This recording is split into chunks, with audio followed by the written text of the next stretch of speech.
السلام علیکم ورحمۃ اللہ وبرکاتہ نحمد ونصلی علی رسولہ الکریم اما بعد اعوذ باللہ من الشیطان الرجیم بسم اللہ الرحمن الرحیم ربی اشرح لی صدری ویسر لی امری واحلل عقدۃ من لسانی ویفقہوا قولی۔ آج کا میرا ٹاپک ہے والدین کے حقوق کے بارے میں۔ ایک حدیث سے ہمیں معلوم پڑتا ہے کہ عبداللہ ابن مسعود رضی اللہ تعالیٰ نے رسول صلی اللہ علیہ وسلم سے سوال کیا، یا رسول صلی اللہ علیہ وسلم، ایُّ الاعمال احب الی اللہ، ایسا کون سا عمل ہے جو اللہ کے یہاں سب سے زیادہ محبوب ہے؟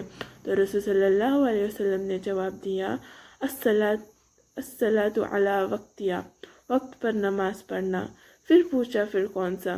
کہا قول بر الوالدین، اپنے والدین کے ساتھ نیکی کرنا۔ والدین اللہ تعالیٰ کی ایسی نعمت ہے جو انسان کو زندگی میں صرف ایک مرتبہ ملتی ہے۔ اللہ تعالیٰ فرماتے ہیں کہ وَقَضَىٰ رَبُّكَ أَلَّا تَعْبُدُوا إِلَّا إِيَّاهُ، تیرے رب کا یہ فیصلہ ہے کہ اگر تو کسی کی عبادت کرے تو اپنے رب کی۔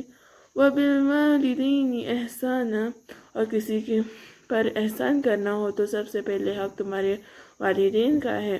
تمہاری ٹاپ پریورٹیز تمہارے والدین ہونی چاہیے۔ قرآن مجید بھی اس بات کی طرف اشارہ کر رہا ہے۔ سورہ الاسراء کے آیت نمبر 22 سے لے کے 23 کے بیچ ایک واقعہ ہے جس کا مطلب ہے اگر تمہارے ماں باپ میں سے کوئی ایک یا دونوں بھی بڑھاپے میں چلے جائے تو ان کی کسی بھی بات پر اف نہ کہنا۔ اس پر ایک ایگزامپل دینا چاہوں گی۔ کڑی دھوپ تھی اور گھر پہ مہمان آنے والے تھے، تو ماں نے اپنے بچے کو بلایا اور کہا، بیٹا بازار جا کے کچھ سامان لے آ۔ تو بچہ بازار گیا اور سامان لے آیا۔ جب وہ گھر پہنچا تو ماں کہتی ہے، بیٹا میں بھول گئی تھی، مجھے دہی بھی چاہیے تھا۔ تو اس وقت وہ بچہ اف بھی نہیں کہہ سکتا، اسے اف کہنے کی بھی اجازت نہیں ہے۔ رسول صلی اللہ علیہ وسلم سے سوال کرنے والا سوال کرتا ہے، یا میرے رسول، ایسا کون سا شخص ہے جو میرے احسان کی سب سے زیادہ حقدار ہے؟ تو رسول صلی اللہ علیہ وسلم نے جواب دیا، امو کا، آپ کی والدہ۔ پھر پوچھا پھر کون سا؟ کہا امو کا، آپ کی والدہ۔ پھر پوچھا پھر کون سا؟ کہا امو کا، آپ کی والدہ۔ جب چوتھی مرتبہ پوچھا تو انہوں نے کہا ابوک، آپ کے والد۔ تو ایسا کیوں کہا 3 بار امو کو اور 1 بار ابو؟ تو رسول صلی اللہ علیہ وسلم نے والدین کے بارے میں حقوں کا بیان کیا ہے۔ والدہ کے بارے میں 3 درجات کا تذکرہ کیا ہے اور والد کے بارے میں 1 حق کے بارے میں بیان کیا ہے۔ تو یہ ان لوگوں کو لگتی ہے جو کہتے ہیں نا کہ اسلام میں عورتوں کو کوئی حق نہیں دیا ہے، اسلام میں عورتوں کو مردوں سے زیادہ حق دیا گیا ہے۔ یہ 3 حقوں کی وجہ بتاتے ہوئے رسول صلی اللہ علیہ وسلم کہتے ہیں، جو درد اور تکلیفیں ایک والدہ کو جھیلنی پڑتی ہے اسے سامنے رکھتے ہوئے شریعت نے انہیں 3 حق دیے گئے ہیں۔ جس طرح وہ ایک بچے کی پیدائش سے پہلے 9 مہینے دکھ اور تکلیف جھیلتی ہے، بچے کی ولادت کے وقت جس طرح اسے درد سے گزرنا پڑتا ہے اور بچے کی پرورش میں اسے اپنی ساری زندگی گنوا دینی پڑتی ہے۔ بریدہ رضی اللہ عنہا بیان کرتی ہیں کہ ایک شخص اپنی ماں کو اپنے کندھے پہ بٹھائے ہوئے حج کروا رہا تھا اور ایسی کڑی دھوپ تھی کہ ایک انسان کا جسم پگھل جائے، اور پھر آگے رسول صلی اللہ علیہ وسلم سے سوال کرتا ہے، یا میرے رسول، کیا میں نے اپنی والدہ کا حق ادا کر دیا؟ تو رسول صلی اللہ علیہ وسلم نے فرمایا، جو درد اور تکلیف تو نے اسے ولادت کے وقت دی تھی اس کا حق تو کبھی ادا نہیں کر سکتا، اور ایک ناخون جتنا بڑا ہے نا تو نے اس کی اتنی بھی حق ادا نہیں کی ہے۔ اور ایک شخص رسول صلی اللہ علیہ وسلم کے پاس آتا ہے اور کہتا ہے، یا میرے رسول، مجھے آپ سے بات کرنا تھا، جہاد پر جانا تھا۔ تو رسول صلی اللہ علیہ وسلم نے اس سے پوچھا، کیا تم نے اپنے والدین سے اجازت لی ہے؟ اور کہنے لگے، جاؤ اپنے والدین کی خدمت کرو، اس کا اجر بھی جہاد پر جانے کے برابر ہے۔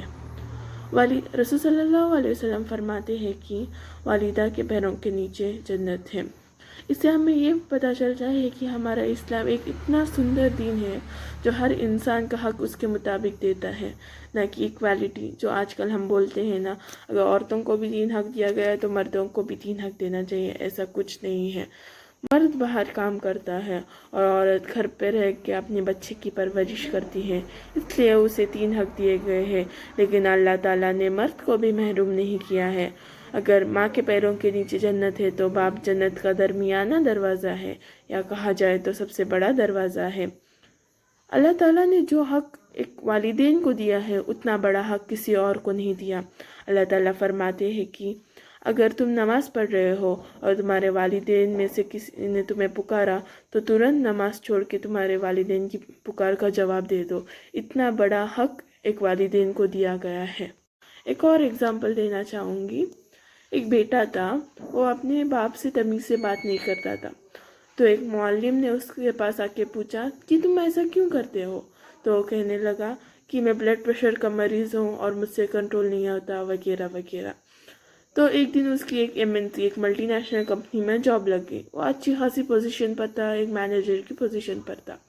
لیکن ایک دن اسے ایک امپلائی پہ غصہ آ گیا اور اس کی آواز اونچی ہو گئی۔ تو اس وقت اس باس، جو اس کمپنی کے باس نے اس کے پاس آ کے کہا کہ تم یہاں میرے کمپنی میں اونچی آواز میں بات نہیں کر سکتے، اور اگر تمہیں یہاں پہ کام کرنا ہے تو اپنی آواز نیچی رکھنی پڑے گی۔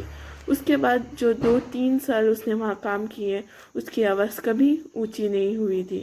اس سے ہمیں پتہ چلتا ہے کہ ایک باس کے ڈر سے، ایک نوکری جانے کے ڈر سے ایک انسان اپنی آواز نیچی کر سکتا ہے، لیکن والدین جس نے تمہیں پڑھایا لکھایا اتنا قابل بنایا، اس کے لیے تم اپنی آواز نیچی نہیں کر سکتے۔ رسول صلی اللہ علیہ وسلم فرماتے ہیں کہ اگر تم اللہ تعالیٰ کو خوش کرنا چاہتے ہو تو اپنے ماں باپ کو خوش کرو، اور اگر اللہ تعالیٰ کو دکھی کرنا چاہتے ہو تو اپنے ماں باپ کو دکھی کرو۔